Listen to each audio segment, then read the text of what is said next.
Funciones cuadráticas polinómicas de segundo grado. En primer lugar vamos a empezar definiendo lo que son las funciones cuadráticas. Para ello es conveniente que sepamos cuál es su expresión algebraica. Una función cuadrática es de la forma y igual a f de x igual a x cuadrado más bx más c.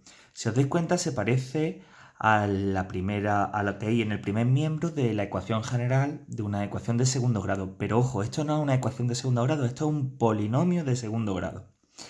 Donde aquí no podremos, por ejemplo, simplificar. Aquí a, b y c se le llaman los coeficientes de la parábola y el a es distinto de 0 para que sea una función de segundo grado, porque si no sería una función lineal de primer grado. Vamos a ver las características que tienen este tipo de funciones, que tienen algunas particularidades. En principio, para poder representarlas y para conocer sus propiedades, tenemos que saber que su dominio es el conjunto de valores que puede tomar la x y todos los polinomios están bien definidos para cualquier valor de x para cualquier número real. Por eso el dominio de cualquier función polinómica, en este caso una función polinómica que es un polinomio de segundo grado, es todos los números reales, el intervalo abierto de menos infinito a más infinito. Y existe una propiedad que es que todas las funciones que su expresión algebraica sea un polinomio son funciones continuas en R. Cuando ya estudiéis un poquito más de matemáticas, veréis que todas las funciones polinómicas son curvas suaves, excepto la función lineal, que es una recta, que es un polinomio de primer grado, o la función constante, que es un polinomio de grado cero. Bien, la gráfica. La gráfica es muy importante que sepamos que cuando era un polinomio de primer grado, su gráfica era una línea recta. En este caso, la gráfica de una función que tenga esta fisonomía, ax cuadrado más bx más c, es decir, un polinomio de segundo grado, es siempre una curva plana que se llama parábola. Os sonará, te he metido un gol de parábola, que es cuando se hace una vaselina. La trayectoria de una parábola, cuando tiramos un objeto hacia el aire, baja. Bien, para estudiar este tipo de curvas en la parábola debemos de saber las características que tienen. La primera y fundamental es la curvatura. ¿Qué es la curvatura de una parábola? La curvatura depende de si tiene la rama hacia arriba o la rama hacia abajo. Cuando tiene la parábola hacia arriba y el puntito más bajo, el vértice abajo, que es un mínimo absoluto, se dice que es una parábola convexa. Y eso se mide con el signo del coeficiente principal de la función, que es a. Si el a nos sale positivo, la parábola será convexa, con la rama hacia arriba. Si os dais cuenta, he señalado en este dibujo dónde estaría el vértice y dónde estaría el eje de simetría, que es un eje por el que al doblar, si yo doblase el papel por esta línea roja se solaparía con esta. Es decir, hemos dividido la curva en dos partes simétricas. El vértice está también en la intersección de la parábola con su eje de simetría. Bien, el segundo tipo de curvatura se llama cóncava y el A es menor que 0. Bien, para todos los alumnos de matemáticas existe una regla memotécnica para aprenderse cuándo es cóncava y cuándo es convexa. Es una regla un poco absurda, pero suele funcionar. Fijaros, lo positivo es alegre, está contenta. Se dice que cuando el A es mayor que 0, es decir, es positivo, la parábola está contenta, es alegre. Y también que te da besos. Sin embargo, cuando el signo del A es negativo, parece que la parábola es una boca que está triste. Y también, en otra regla memotécnica, se dice que cuando el A es menor que 0 es como una cueva. ¿Por qué se llama cóncava y convexa? Esto viene de los espejos. Si nosotros miramos la parábola desde el cielo, desde aquí arriba, imaginaros que yo estoy aquí y mirase este espejo, diría que este espejo es convexo. Y si yo mirase desde aquí, diría que este espejo es cóncavo. Ya sabéis el por qué se llaman cóncava o convexa. Bien, si os dais cuenta, las ramas pueden estar más abiertas o más cerradas. La abertura de las ramas, es decir, si están más cercanas o más separadas, eso lo va a medir el valor absoluto del coeficiente principal. Os pongo aquí unos ejemplos, ya sean parábolas convexas o parábolas cóncavas. Fijaros, en este caso, en la roja el A vale 2, en la azul el A vale 1, positivo.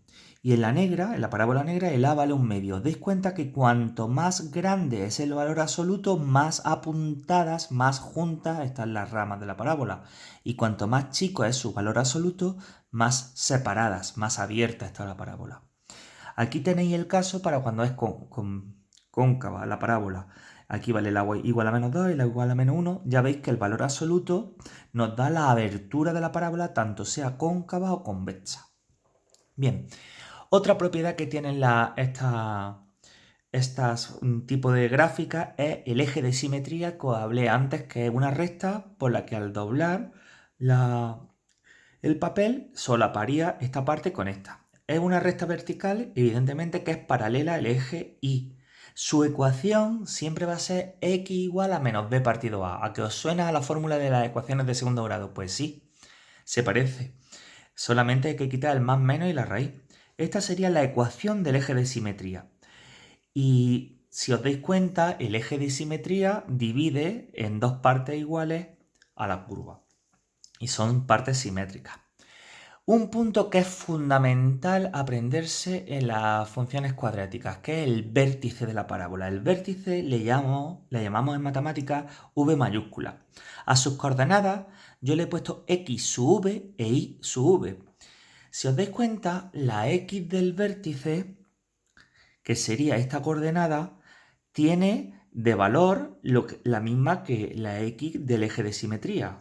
Para calcular el vértice de la parábola usamos esta fórmula. La abscisa del vértice, es decir, lo que yo suelo llamar x del vértice menos b partido a.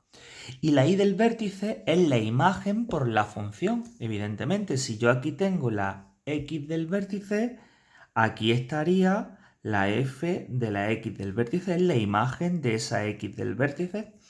Pues bien, con estos dos cálculos se determina el vértice de la parábola, que es el punto donde o bien la función pasa de ser decreciente a creciente cuando la parábola es convexa, o bien pasa a ser creciente a cóncava. Si os dais cuenta, cuando la parábola es convexa, el vértice es un mínimo absoluto. También lo es relativo o local, pero en este caso nos damos cuenta que es un mínimo absoluto. Y cuando la parábola es cóncava, el vértice es un máximo absoluto. Para terminar, los elementos de una parábola fundamentales a la hora de representarla, voy a hablar de los puntos de corte con el eje X. El eje X es aquí lo veis, es la recta de ecuación y, si os dais cuenta, el eje X, que es este, tiene de ecuación y igual a 0. Todos los puntos del eje X tienen coordenadas igual a 0.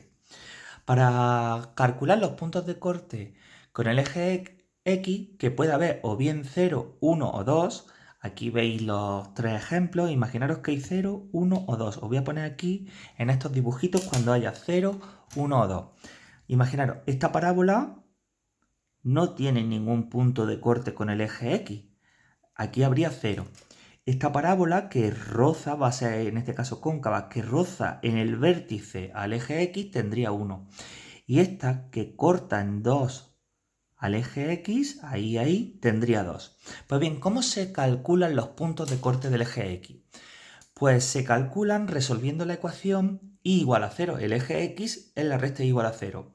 Como y es igual a f de x, nosotros lo que haríamos es la ecuación de segundo grado f de x igual a 0. La resolveríamos con las técnicas que sabemos, ya sabéis, completa o con fórmula, o con la incompleta se puede hacer con su método. Cuando obtengamos 0 o 1 o 2 soluciones, os pongo aquí lo que pasaría si hay dos soluciones. Los puntos de corte sería el x1 0 y el x2 0. El punto de corte con el eje Y en una función cuadrática siempre va a ser el punto de coordenadas 0, f de 0, pero en este caso podría